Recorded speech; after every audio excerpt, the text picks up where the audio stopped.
Hello and welcome back to Planet Fanimation. I'm your host, Dennis Bethalkis, and it's time for The Expanse, Season 5, Episode 5, Down and Out.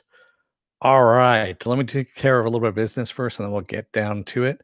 If you like what you see here, like, share, and subscribe. If you're still on the fence about subscribing, take a look at the video that pops up at the very end here. Basically, what YouTube does, takes the algorithms of all the stuff you've been watching and tries to match it as best as possible to one of the videos in my vast video library and pops it up there just for you. Also, if you want to know when I'm going to be on live again next, you can hit the bell down below. It's a 50-50 chance of YouTube actually notifying you. Best thing to do is go to suspendedfanimation.com. Take a look at the schedule I have up there. Also, all the links to my social media are on there. So Twitter, Instagram, Patreon. No tier saved on the Patreon. I'm waiting until I hit 1,000 subscribers. That way, when you give me money, I give you something in return.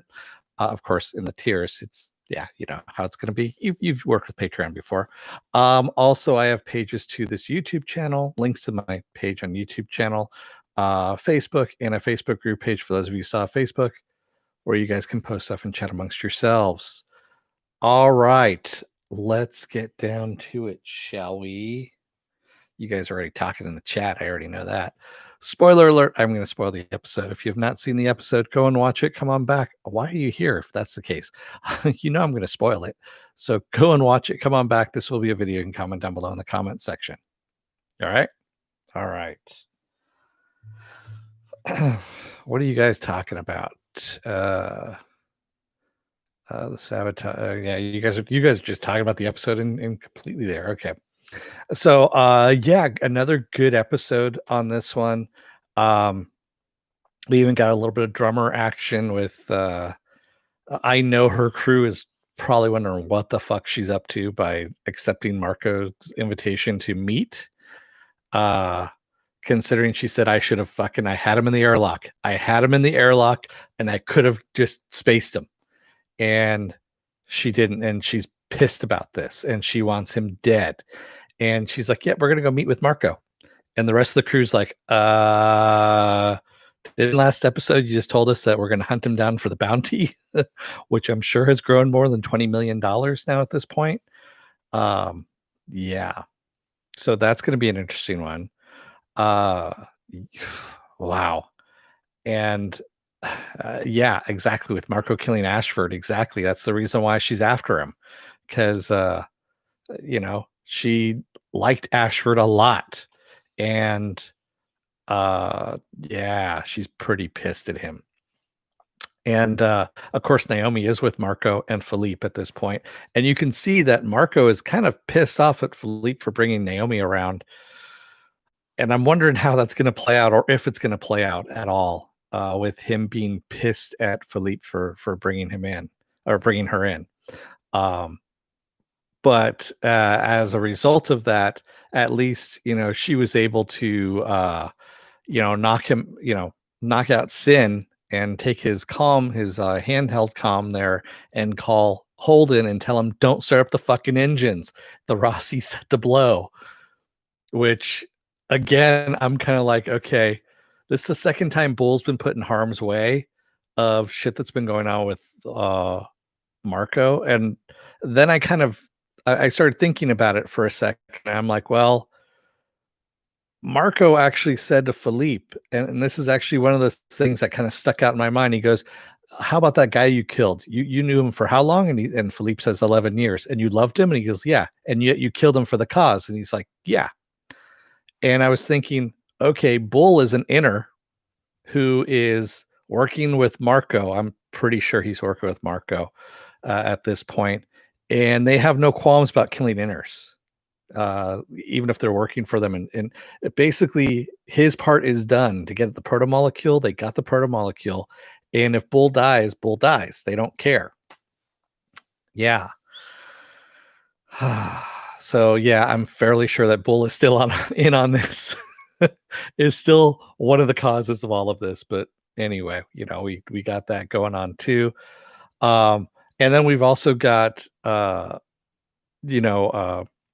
Bobby and Alex are chasing that Mars ship, and they see that it takes a detour into some asteroids that are reflective, and they see a Belter ship. And they also see the Belters taking control of a bunch of Martian destroyers. And it's like, oh yeah, Marco Inaro's fleet that he's talking about. This is his fleet. He's basically taking the Mars destroyers, on the black market essentially now at this point. And yeah, he's got an entire fucking fleet of ships now at this point. And they get caught, of course, and have to dump their core. Still survive, in the Screaming Firehawk. And remember, the Screaming Firehawk was renamed, by the way. So the racer that they were in is renamed the Screaming Firehawk. It was very subtle the way they did that too. Back in episode 4, I want to say, or 3 or 4. I can't remember which one it was. And I think one of their thrusters got knocked out too. So they're floating around in space. We don't know what happened to them. That's how we leave off on that episode. And then also, we've got Amos on Earth, who's with Clarissa, or as he likes to call her, Peaches. And they're in the bottom of that prison, which obviously survived an asteroid strike, or they survived anyway. And using Konachek, who we saw, in the previous episode, to rip open doors so they can actually get to up the elevator shaft where they see the entire prison is gone. And Amos has a penchant for giving people nicknames, Chrissy, Peaches, and he likes calling Konachek Tiny. And Konachek does not like that at all. And that whole thing with call me Tiny again, and he's got him by the throat. And you got to give Amos credit, man. If Konachek hadn't been shot and he got down, he was just like, yep, go for the soft spots, go for the balls. And that's the first thing he did, man, because he was trying for the face and the body and that wasn't working.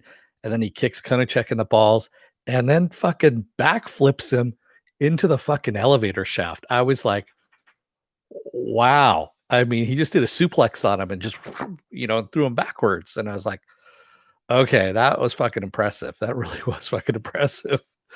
So yeah, the German suplex thinks Joker. But fuck yeah, that was impressive. And yeah, someone said earlier here in the chat that yeah, it could have been its own movie in of itself of them escaping from that prison, climbing up the shaft there.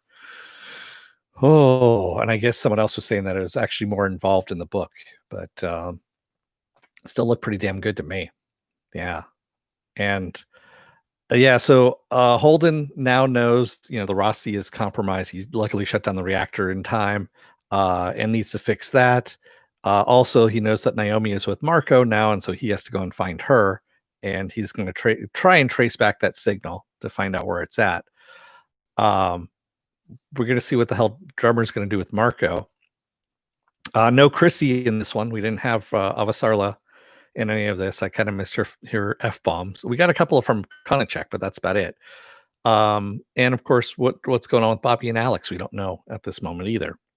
So lots of stuff up in the air, but still pretty damn good. Using the dead guard's weapon was smart. Yeah, I like the way she did that because all the guards' weapons are keyed to their own hands. And I like that she actually used his hand to shoot Konachek because her gun was already on the ground. And by the way, if you recognize the actress playing that guard, she's actually from fuck, now I'm just blanking on it. It's the USA Colony, the Colony. There we go. She was actually in the Colony. So good to see that she's actually at work still. And The Strain. Yes, she was in The Strain as well. I didn't watch The Strain, but I'd see that she was in that as well. Siri-ish says, but the real question is, where did Marco get that spider robot? I think it was left over from DARPA. No, I'm pretty sure he got it from the Martians. I'm sure he got it from the Martians. Let me see what you guys have been saying up here in the chat. Let's see here. Okay, scrolling up. Does anyone watch the after shows on YouTube? No, I don't, unfortunately. Yeah, honestly, I just don't have the time. I really don't. I'm doing so many other things at the moment. It's ridiculous.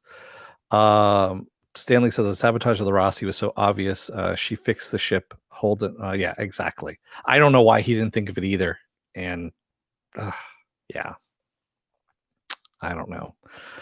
Siri also asks, how did Fred Johnson not notice she was a complete psychopath? She hit it well. I mean, the whole thing with Belters really hating inners, but able to work with them without showing that hate is something that we've noticed in this whole series, and I guess in the books as well, is what is explained. I haven't read the books, so I don't know. Raymond K. Hessel says, "Do you think Bull is still a bad guy? He did get mad when the guard beat up Sakai. Maybe their back and forth was a ruse for Holden's sake." I'm fairly, again, like I said, I'm fairly sure Bull is still in on this. Because twice they mention it. When Sakai was talking about how much she that she liked Fred Johnson, but that he had to die. And then also Philippe saying that, he knew that guy for 11 years and yet he killed him anyway, without a moment's thought. Those are two things right there that are just, why would you put that in an episode if Bull is not guilty? So, yeah. That's what I'm getting at there. These little things I like teasing out of shows that are well written. Stanley says Drummer is 100% set up to replace another character from the books. Really? Okay. That's interesting. Stanley Twill says Bull was in the books, but completely different. Okay.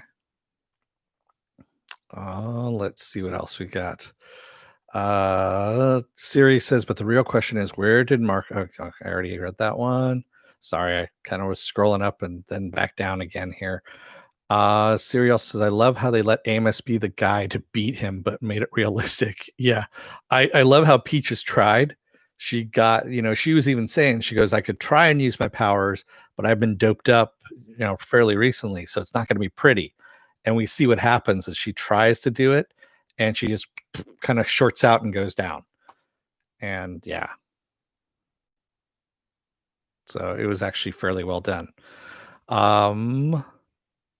Sleeper agent. Yeah. A move you lost the whiskey. What was that? Siri says she was trusted enough to be in the room during the lockdown. Yeah. Yeah. Yes, exactly, Sirius. I love this subversion of expectations. You have that the setup and also, I mean, Holden's not dumb. It's just that there was so much shit going on, with the asteroids that have hit, Mars being their main government blown up essentially, and Marco taking over, Fred Johnson dead, and they caught the person involved in all of this, and he's not thinking of going and checking the ship because Sakai's already been working on it.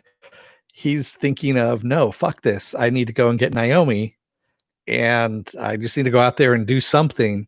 And so he's just revving up the engines without even thinking about it. And that actually kind of makes sense. I can get that feeling of him not checking the engines or even thinking about it.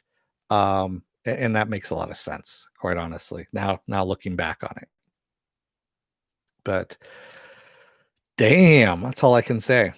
It's a good episode. This season has been really good. I like this season. It's different than season 4. Season 4 was we're stuck on the farm. We were stuck on the farm or stuck on Illis is where we were, or New Earth or whatever you wanted to call it. I mean, we really were. It was just boring. But this makes up for it. This season 5 really makes up for it. Stanley Trail says she was in the position to frame the two other Belters and to inform the better ship about the plans. Yep, exactly. Book 4 was the worst book, really, Stanley? Was that the Illis one? Because that was just... That was me just having a little bit of a twick. Yeah. Sirius says, I liked book 4, but felt we ended in the same place, more or less. Yeah, I agree with you. We really did. After season 4, it was just kinda like, "Yeah, all right, we're still in the same place."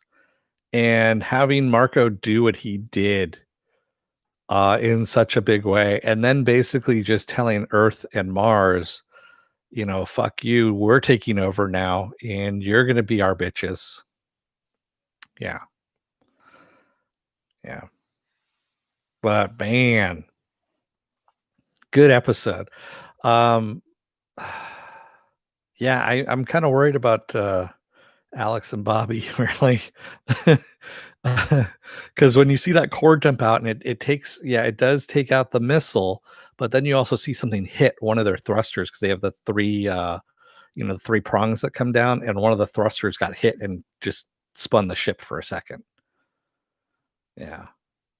You thinking Holden will pick them up? Are their communications down? I don't know what the core actually if it powers everything or if there's a separate, power source for communications. I don't know because I haven't looked at the engineering guides or engineering manuals for this show.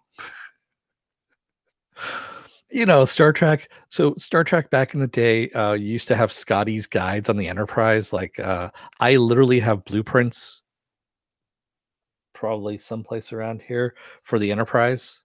And oh yeah, they're right here. Since we're talking about it. Hang on. Let me get it. Without damaging them.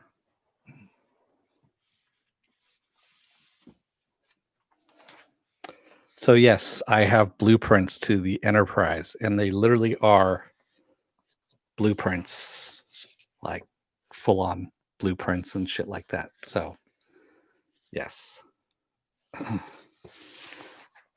I know, I am a nerd. And I think I even have Scotty's manual someplace around here too. Actually, I do have Scotty's manual. I have the engineering manual. Yeah, yeah. I actually bought that, believe it or not, in 1983 at the Creation Convention in San Francisco. I know exactly where I bought that at. That was one of my first conventions, I think, that I went to. And yes, I have it still to this day.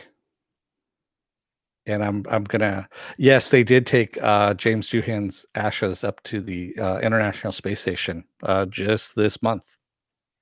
That is correct. Yeah. Raymond K. Hessel says, yes, the core powers everything. The writer confirmed it is in the after show, and it says it takes a while to boot up. Ah, all right. Yeah. Yeah. Yeah, I miss Thomas Jane's character Miller as well. I mean, I like Thomas Jane. I know he's kind of a mess, in real life kind of thing. I actually, again, it was another convention that I was at in San Francisco. I believe it was one of the WonderCons, and he was drunk off of his ass. I mean, drunk off of his ass. This is before the Punisher and all that stuff, and I can't remember what I knew him from at the time, but I knew who he was, and I was like, "Is that Thomas Jane? Is he drunk? All right, cool." Yeah, yeah. That was like I met Steve Niles there from 30 Days a Night, and we talked for like a good half an hour, 45 minutes because no one was at his booth.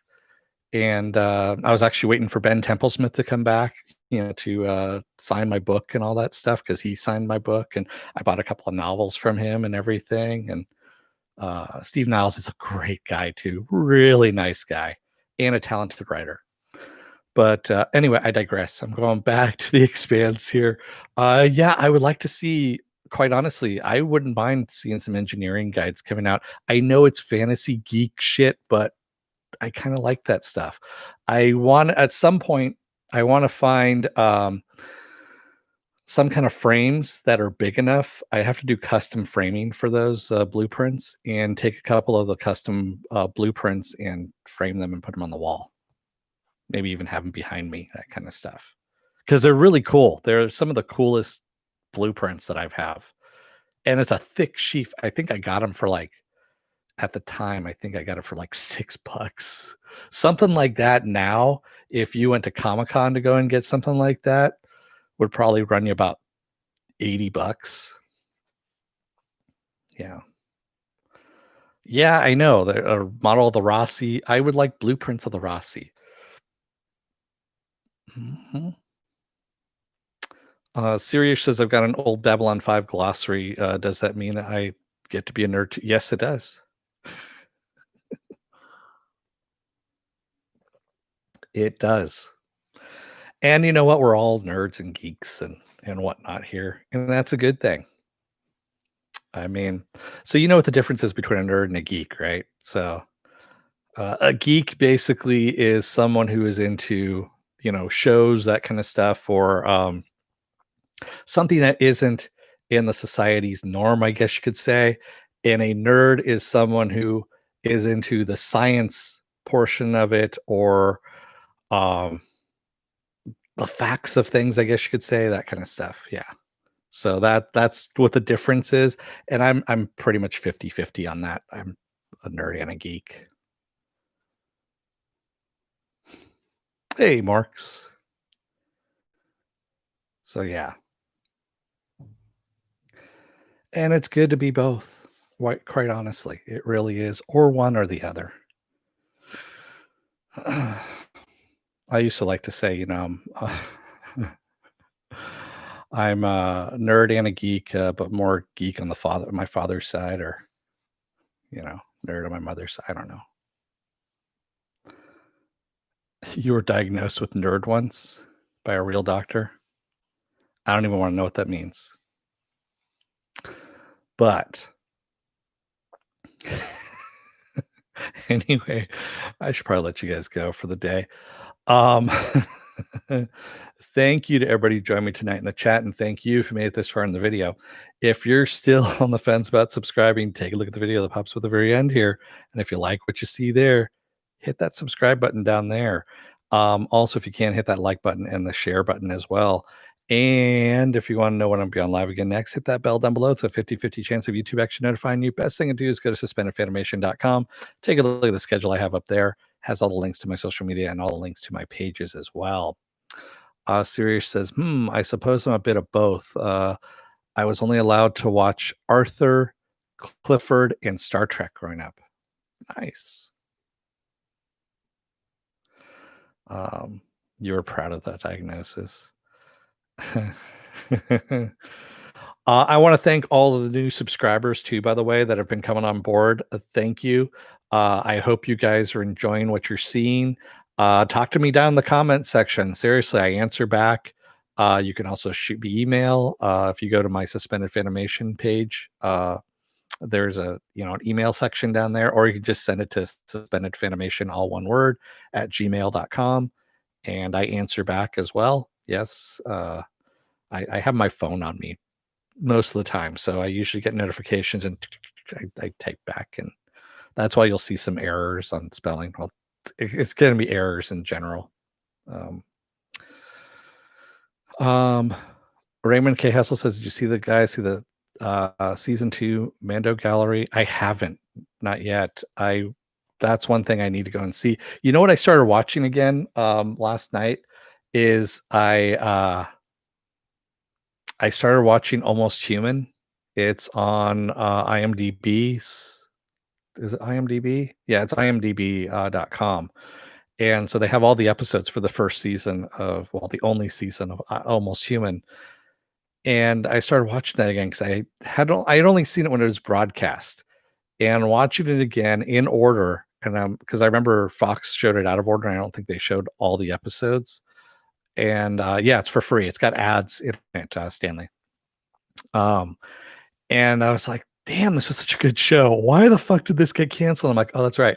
It was on Fox. That's why they kept preempting it for stupid sports ball or something like that, moving it around different days. They showed it out of order. They did everything they could to fucking not get an audience for it at all. And it was one of those things that had a built-in audience. I mean, fucking robots, man. Inhumans in the future. It worked. It was good. And also the police procedural stuff that was built into it. It was like the best of all worlds kind of melded in together, and they fucked it up. Fox, that is. Yeah. Um, Sirius says, "I'll watch anything with Carl Urban." Yeah, no shit. I will too. Yeah, I was watching, I have Thor Ragnarok, on, well, I have it on, 4K DVD, of course, and then I also have the digital copy, and so I just spun up the digital copy to watch it again. I forgot he was in that he plays Scourge.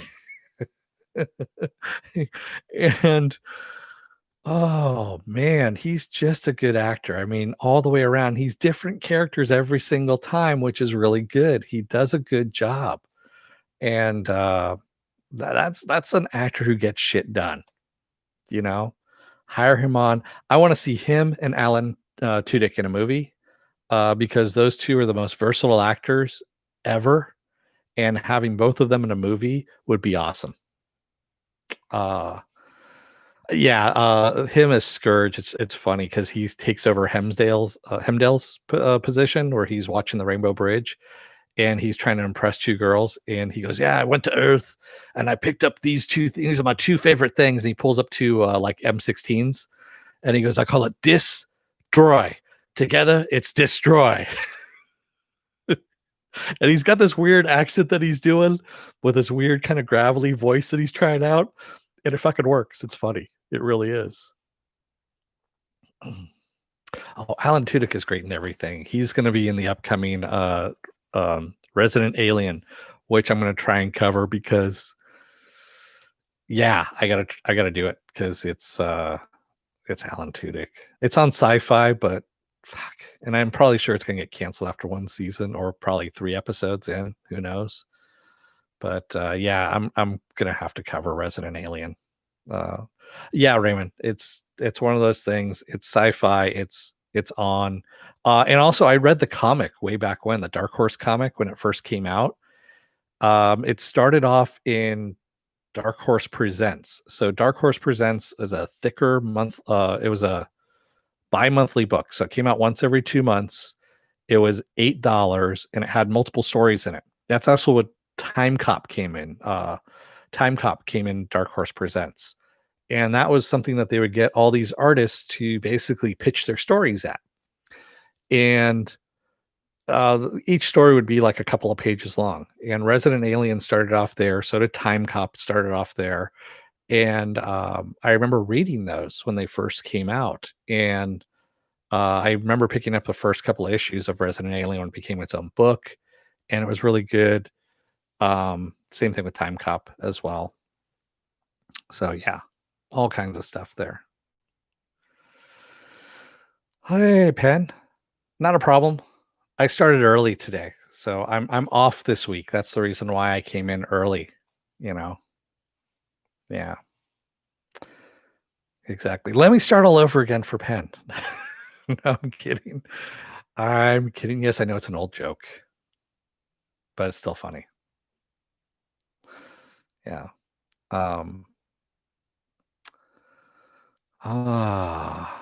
yes, I am a fellow Babylon 5 fan as well. I really am. Yeah. Um and the shelves are still not empty. I know. Well, I was going out. So I went and got COVID tests today, my weekly COVID tests that I get going on. Went to IKEA to go and pick up stuff for the new place because I need to get some new stuff as well so that when I move, I can have my stuff there. Because I'm probably not going to have my stuff at my new place for maybe a day or two. I just got movers, by the way. I just finally hired movers. I was taking quotes from everybody. I know everyone wants to hear about this, about what was going on. So, yeah, I finally got a quote for my movers, picked them, said, yes, I want to go with you. So planning for that. And then I also had to get some more moving boxes.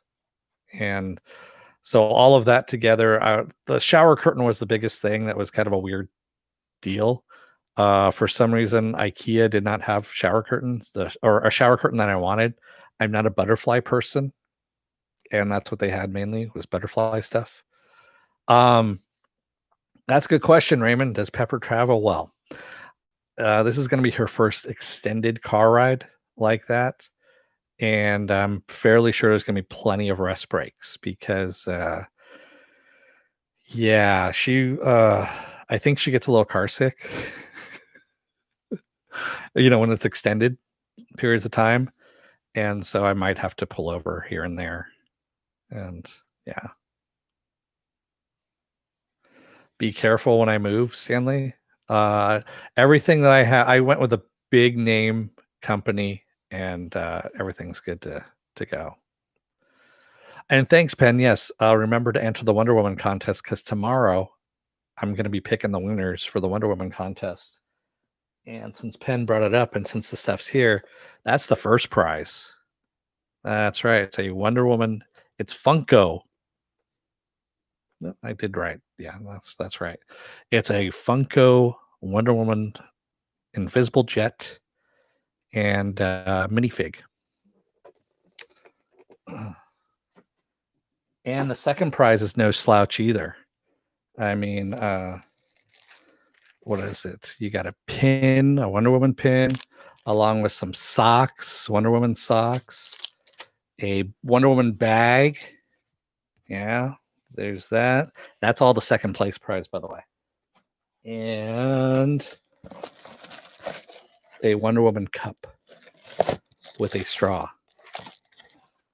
Ah, see? Don't say I never give you guys shit. Sirius says if she had that in Wonder Woman, Chris Pine would still be alive. Yeah, exactly. The invisible jet, possibly. You want the shopping bag? This is actually, it's like it's a vinyl bag pen is really what it is. It came from Comic-Con. That was what they were handing out at the Warner Brothers booth, I think at the time, if I remember correctly. That's when Wonder Woman 1 came out. And it also had a Wonder Woman pin as well, but I don't know where that pin went to. It's someplace in my pin collection of stuff. It was supposed to go in this thing, but yeah.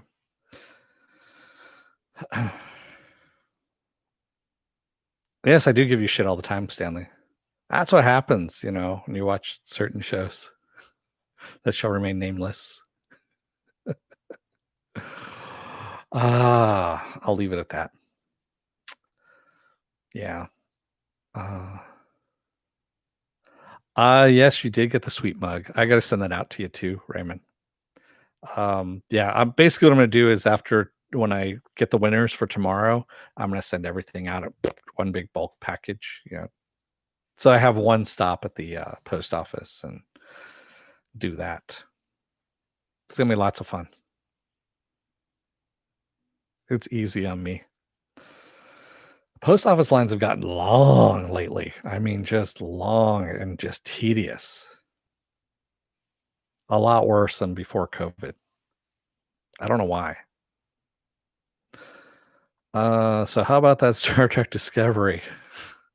Science? Does it actually use science, Siri? I thought it was fantasy now.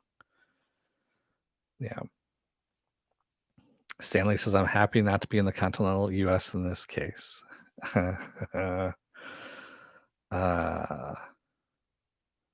Exactly, Penn. If people get their addresses to me right away, Raymond, then I can actually send the stuff out to them.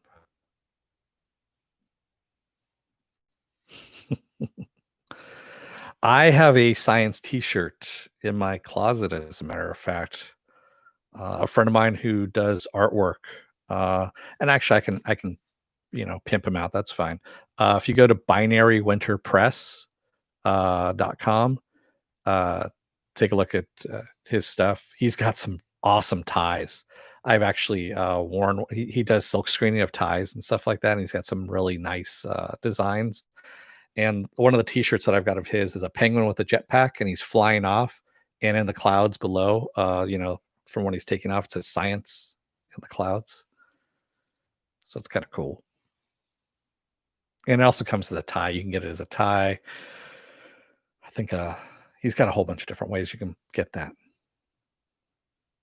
But yeah. Stanley says diet Spock. Oh, yeah. I'm glad I didn't see beyond the first episode. Picard was enough for me. Picard. So if you ever want to see what I think of Picard, I believe there's Is It Worth My Time? I did of Picard. That is in my Is It Worth My Time vault. And yeah, that one almost broke me. That was a shitty show. It is a shitty show, I should say. And yeah, that one just about nearly broke my fucking mind. Yeah. I agree with you, Siri. They don't care what Star Trek is or was. You can, if you listen fairly closely, you can hear Gene Roddenberry doing about 7,500 RPM. Mhm. Yeah. Stanley says that Picard was not good, but the end was horrible. Yeah, it was. uh, Raymond K. Hassel says, "Do you think 2021 will be an explosion of content to talk about?" I don't know, to tell you the truth. There's a whole bunch of people that are at home right now that are writing stuff. So there's probably going to be a lot of ideas that are pitched in 2021 to executives, and we'll see what happens, what comes out of it, if anything good comes out of it. There's going to be a lot of pandemic movies, a lot of pandemic movies, which are going to crash and burn. And as they should, really, because honestly, we all lived it already, or we're living it right now. We don't need to see a fucking movie about it. We really don't. That's like maybe 20 years down the line, someone will want to watch something like that, but not now.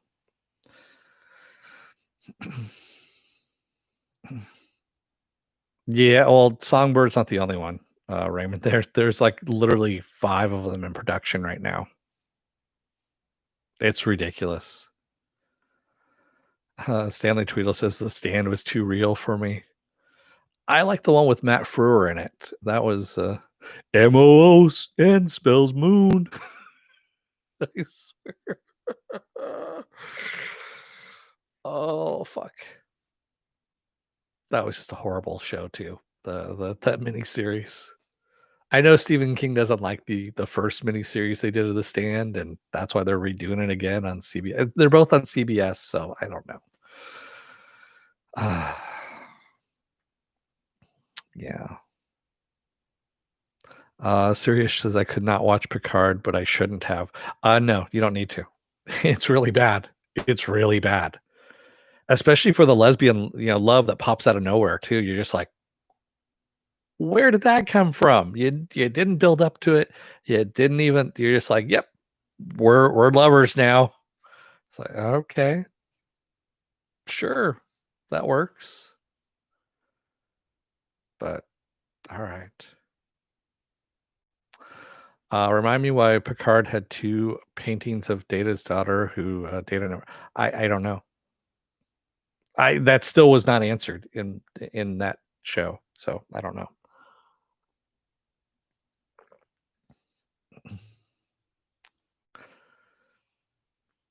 You'll probably hate it, Raymond.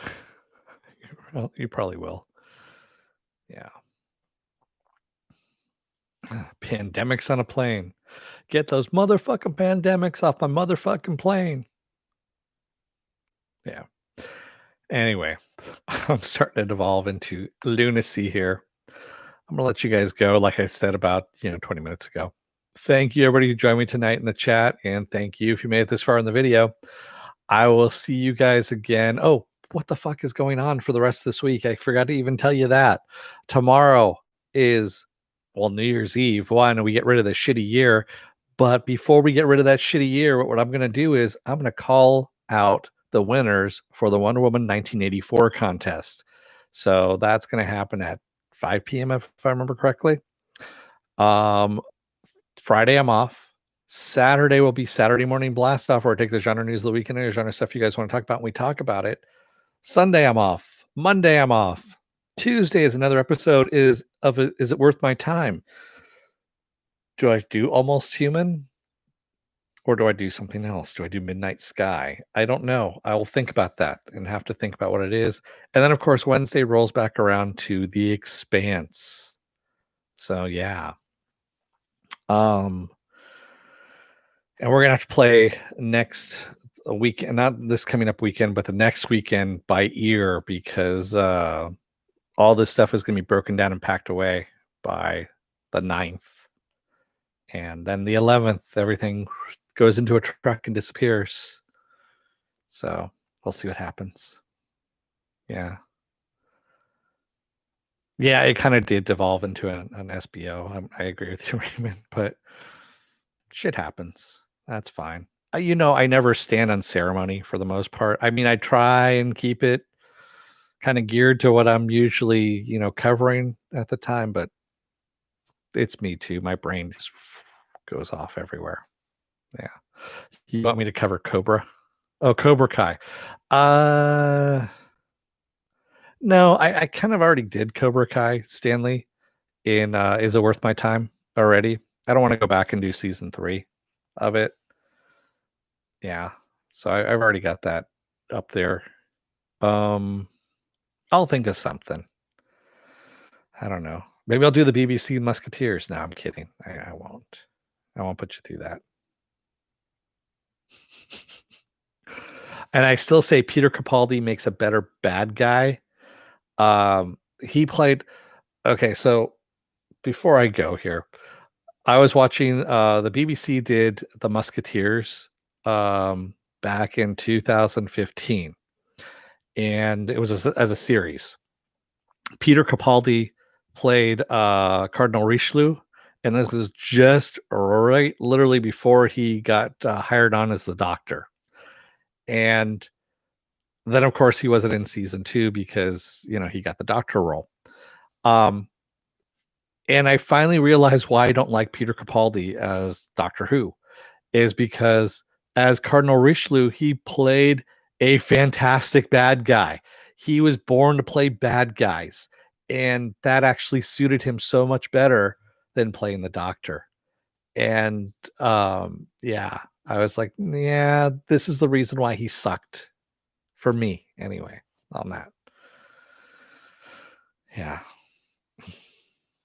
And by the way, they're on Amazon Prime if you've got the itch to watch, just some bad. It's really formulaic TV, and that's just where my mind is at, where I can just turn it on and not have to think about it and just have it on in the background. I agree with you, Sirius. Matt Smith is my favorite Doctor as well. Ooh. I also liked Eccleston. I loved Eccleston. Especially when he would greet himself all the time. I'm the Doctor, run. It would always be on the run. When he's running away from something, he would bump into somebody, he goes, hi, I'm the Doctor, run. And they would start running. Tennant is more of a bad guy to me as well. And that's why I didn't like Tennant's Doctor either. I really didn't. Yeah.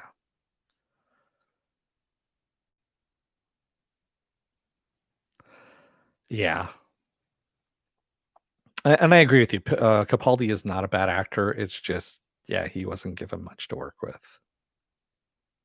And yes, fezzes and bow ties are cool. Mhm. Um, I just don't like the writers for the show lately. They just really kind of suck. Nerds is what Stanley says.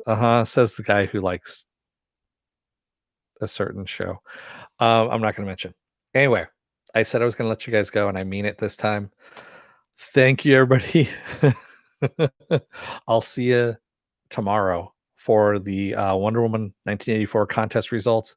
Until then, Don't let the door hit your ass on the way out. Otherwise, you may wind up, I don't know, in the bottom of a prison, that just got hit with an asteroid, and you got some really seriously modded out people that need to get you out of there first before you throw them down an elevator shaft and killing them because they're going to try and kill you. And it's just not a good thing all the way around.